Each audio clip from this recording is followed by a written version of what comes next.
আসসালামু আলাইকুম viewers, welcome to mother cooking channel. চিনি আর বাদাম মাত্র এই দুইটি উপকরণ দিয়েই তৈরি করা যায় খুবই মজাদার পিনাট। আর কোনো উপকরণের প্রয়োজন হয় না। ছোটবেলায় এই পিনাট বাট খায়নি এরকম মানুষ খুবই কম আছে।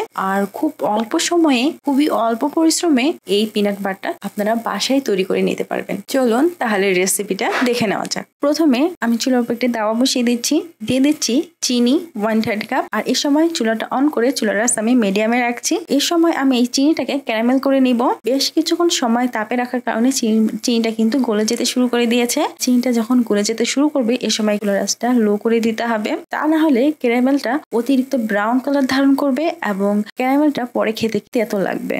আর এই ক্যারামেল দিয়ে তৈরি পিনাট বাটটা খেতে কিন্তু তেতো লাগবে, তাই আমি চুলার আঁচটা একেবারে লো করে দিচ্ছি। আর এই সময় দেখুন এই ক্যারামেলের মধ্যে খুব সুন্দর একটা কালার চলে এসেছে। এই কালারটাকে আর বেশি ডিপ করতে চাবেন না। এই পর্যায়ে আমি দিয়ে দিব বাদাম 1/4 কাপ। আমি এখানে 1/3 কাপ চিনির ক্যারামেলে 1/4 কাপ বাদাম ব্যবহার করেছি।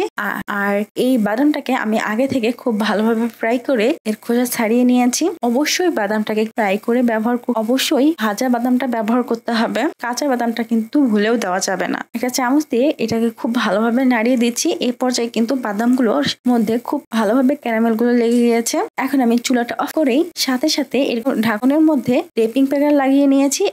এর মধ্যে এই বাদাম আর ক্যারামেল গুলোকে দিয়ে দিচ্ছি। তারপর আরেকটি ঢাকনার মধ্যে প্লাস্টিক রেপিং পেপার লাগিয়ে এটার উপর দিয়ে এভাবে চাপ দিয়ে দিচ্ছি। আর এটা কিন্তু সাথে সাথে করতে হবে, দেরি হলে কিন্তু এটা জমাট বেঁধে যাবে। এই পর্যায়ে আমি এই ঢাকনা দুইটা খুলে দেখাচ্ছি। এই পর্যায়ে কিন্তু প্লাস্টিকটা থেকে ঢাকনাগুলোকে আমি সরিয়ে নিচ্ছি। ঢাকনাটা সাথে সাথে খুলতে যাবেন না, 10-20 মিনিটের মতো সময় এমনিতেই রেখে দিবেন। 10-20 মিনিট পর আমি এই ঢাকনাগুলোকে প্লাস্টিক রেপিং পেপার থেকে এভাবে ছাড়িয়ে নিচ্ছি। এই সময় পিনাট বাটটা একেবারে রেডি হয়ে গেছে এবং অনেকটা শক্ত হয়ে গিয়েছে। এই সময় আমি প্লাস্টিক রেপার থেকে এই পিনাট বাটটাকে এভাবে ছাড়িয়ে নিচ্ছি। দেখুন একেবারে দোকানের মধ্যে পিনাট বাট তৈরি হয়ে গেছে। আপনার বাসায় মাত্র 2টি উপকরণ দিয়ে এইরকম পিনাট বাট তৈরি করতে পারেন। প্রিয় দর্শক, এই ছিল আমাদের আজকের রেসিপি। মাদার কুকিং চ্যানেলের আরো এক্সাইটিং রেসিপি নিয়ে আপনাদের সামনে আবারও উপস্থিত হব। ভিউয়ার্স, আপনাদের সকলকে অনেক অনেক ধন্যবাদ জানাচ্ছি পুরো সময় আমাদের সাথে থাকার জন্য।